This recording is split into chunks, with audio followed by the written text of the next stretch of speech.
My guest today is Steve Roberts, and you're going to love meeting him because he's got so much depth, spiritual depth, and wisdom to share with us. I know that you're just going to be blown away by his own personal story and what he's had to go through and how he's come out the other side with such wisdom that he's going to share with all of us today.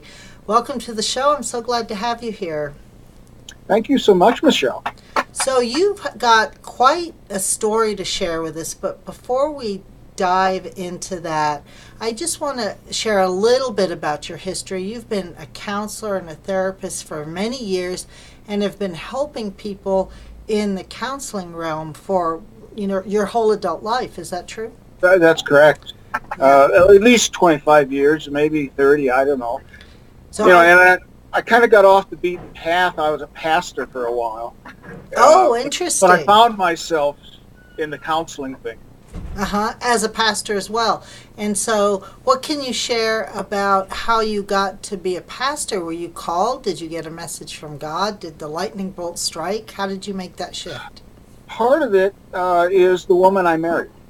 Oh. That, I'm probably ordained today because she always wanted to be. And we actually went to seminary together, whole thing, same time, and we started our ministry co-pastoring together for 4 years. Wow. Yeah, I always say that my marriage survived that period.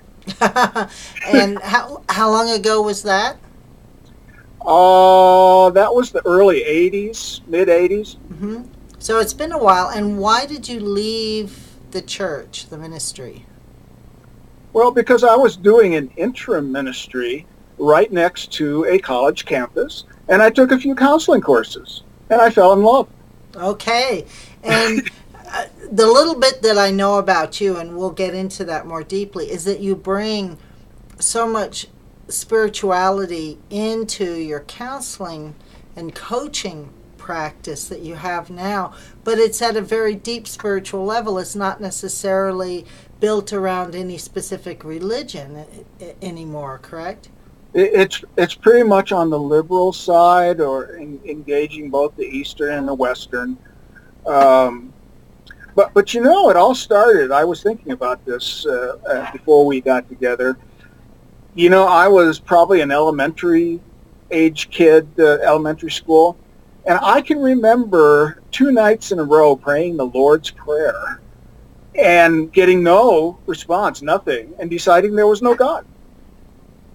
And so I went a lot of years thinking that was the case. And when I got my eyes opened a different way, it was just gangbusters for me. And so we're going to jump into your personal story, but I want to know, have you had, ever since the early 80s then, a deep connection to God, to the other side, to spirituality? Has that been even throughout your adult life? It has been on the grow all the way. I'm in kind of a get back on my feet recovery phase after a accident falling off a horse. But right before that period, I felt like I had something in terms of my spirituality that just was so solid. Thank goodness I had that. And I think that's one of the things that really comes through now in your coaching is this depth that you bring to your clients, whether you're on Skype or in person, that they can really feel something deep within you. Now, you brought up the falling off the horse, so we're going to go right to it. We're going to go right into some of your personal story. You had a thriving career, lots of clients, working as a therapist and a counselor and so forth, doing videos, big email list, and you have a ranch up in the mountains of Colorado. You fell off your horse. When you woke up, tell me what it was like. Well, and the really scary part is right before that accident, I felt like I was at the top of my game. And then this thing happened. Basically, training a horse and coming down on frozen ground, having an immediate seizure, waking up in my wife's arms. She saw the whole thing, and she was there, getting a helicopter ride. Wow. and having actually a little brain damage, a Mm-hmm. contusion. Mm-hmm. I hit here, but the damage is right up there. Oh, And basically focusing issues like ADD and a bunch of depression along the way. sure. And did you spend time in the hospital? I spent one night and I learned that I don't do well with morphine because Uh-huh. on the morphine, I forced them to let me go the next day Mm-hmm. and they didn't want to.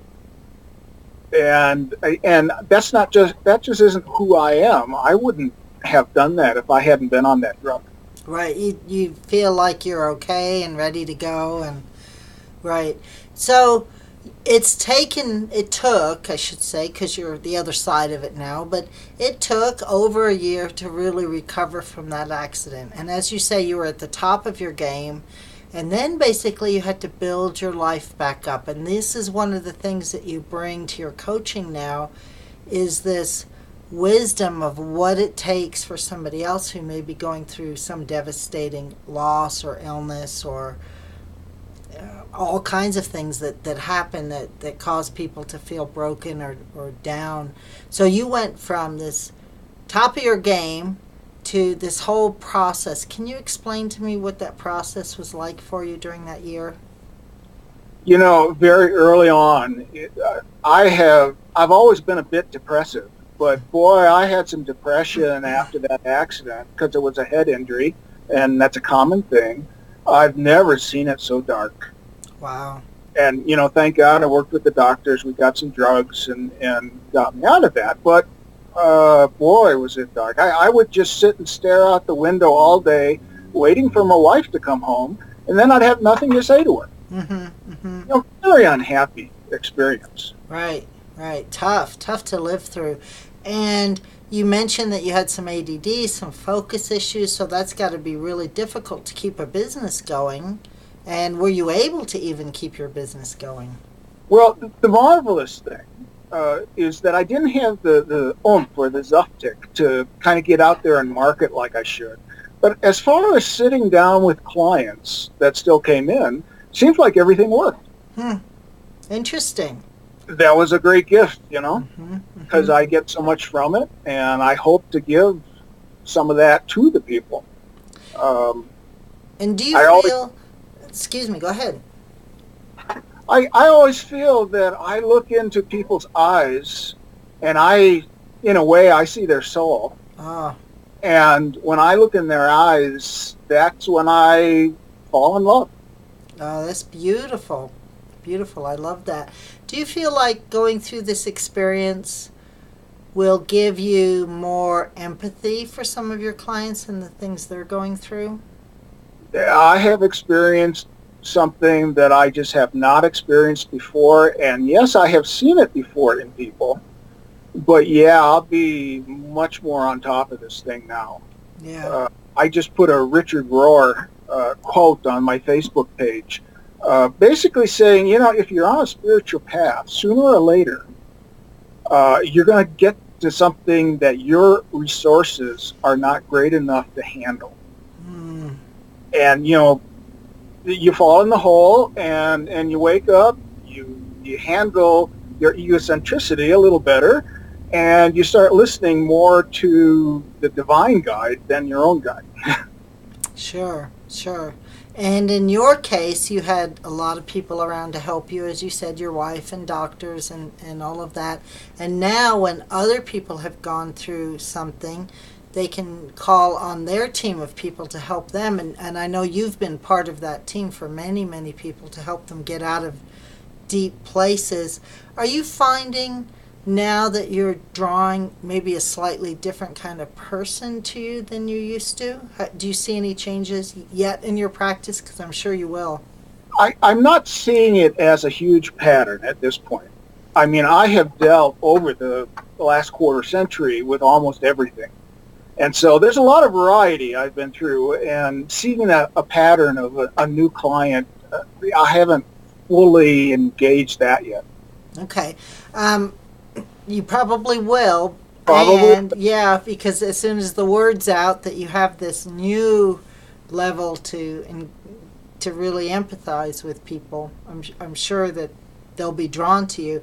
Tell me, not only your traditional therapy practice, but you're also bringing in a depth of spiritual wisdom into your coaching practice now that's a little bit different, that really helps people navigate their own spiritual journey. Can you talk about what that might look like for a newbie that comes to you? I think it is really encapsulated in the word trust. In that, in the psychology, all trust is my observation of you, long enough that I can predict your future behavior a little bit. Okay. Well, I think it's the same with God or the divine or whatever it is that you have a relationship with that is a bit bigger than you. You got to have experience of that to really trust it in a psychological way. And there's so many things in this society that wants to just fritter our attention away. And this attention thing with the divine or whatever it is really kind of a centering process, getting in touch with our own soul, getting in touch with the spirits that be. And that's always been a part of my journey. I'm always looking for that. It never comes often enough, but that's what I want. And so do you teach centering type exercises or processes as part of your coaching?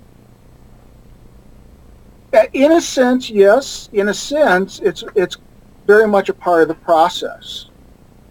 I ask, what are you connecting with now? What is God calling you to now?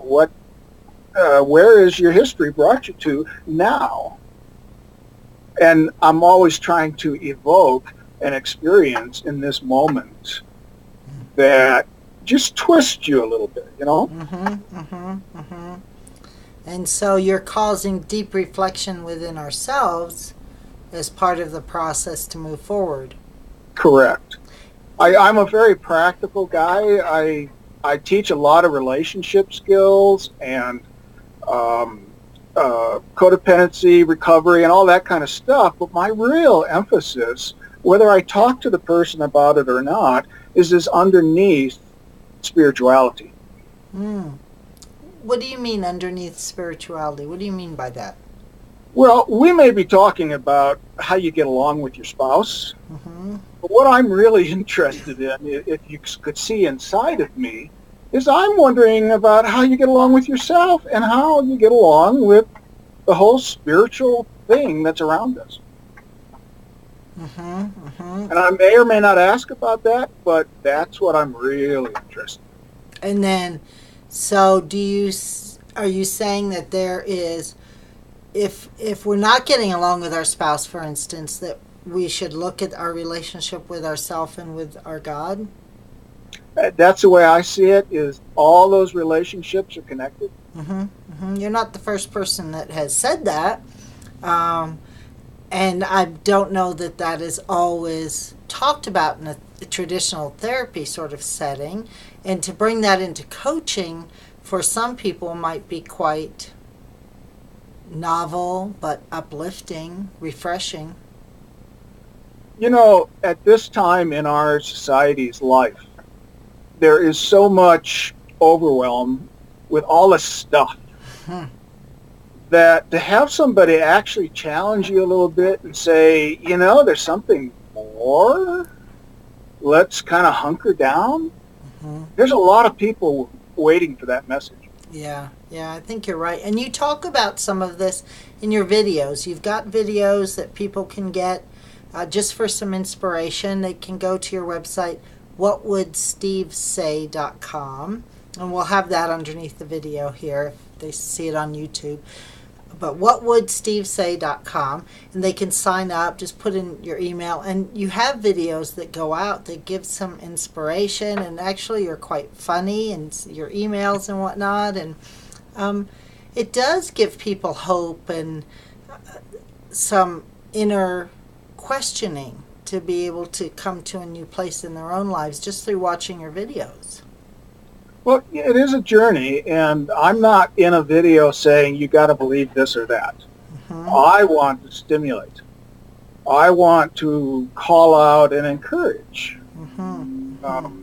That's not always the easiest thing, but it's not about me thumping a Bible and saying this is what you should be. It's so much bigger than that. Nice, nice. Have you found it that you really looked at your work life differently now that you have come out the other side of your own, I guess, a head injury? You had a head injury, you fell, like you said, you were at top of your game, had to rebuild. Are you looking at life and spirit and spirituality differently than you used to? I'm kind of waiting for the moment that whatever that guidance thing is comes through to me and says, okay, Steve, let go, let God. Let's go do it. And I haven't got the fullness of that yet. Really? I'm on the journey just like everybody else. Interesting. I love that. You're on the journey. And so I've had many calls in my life. Well, I'm waiting for the next one, whatever that's about. And I kind of expect that that's going to be people's experience that want to be talking with me. That's not necessarily have to be, but boy, I see a lot of it. Yeah, sure. Now you're in the mountains outside of Colorado Springs. I'm in Colorado Springs, and you're up in the mountains. Do you still ride horses? Yes. You do? Especially the paint that I have ridden for many years.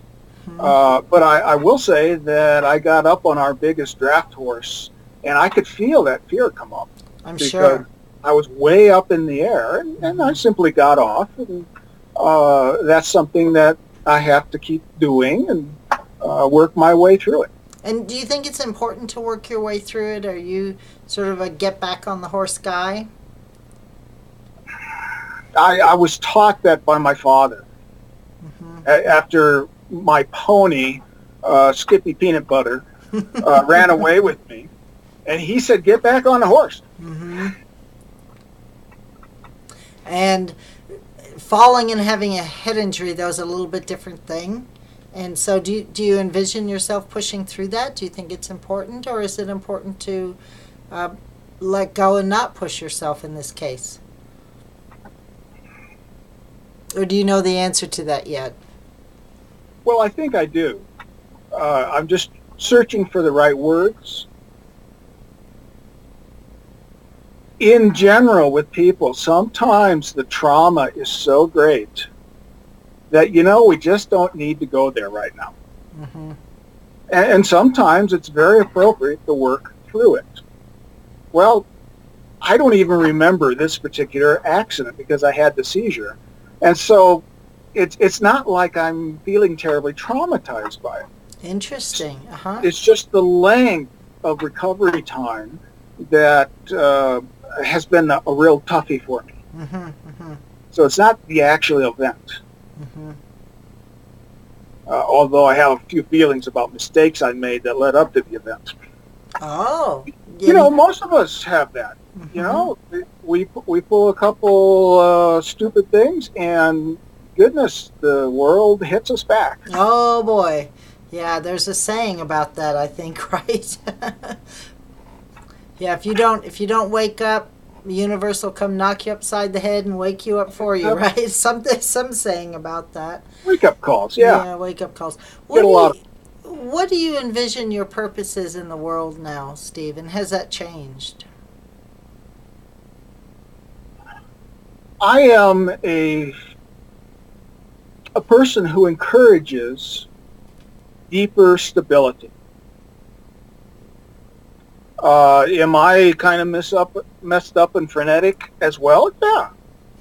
But that's where I'm always going, and so it sort of rubs off on the people around me that we can ask, what's the stable, hunkered down, centered place?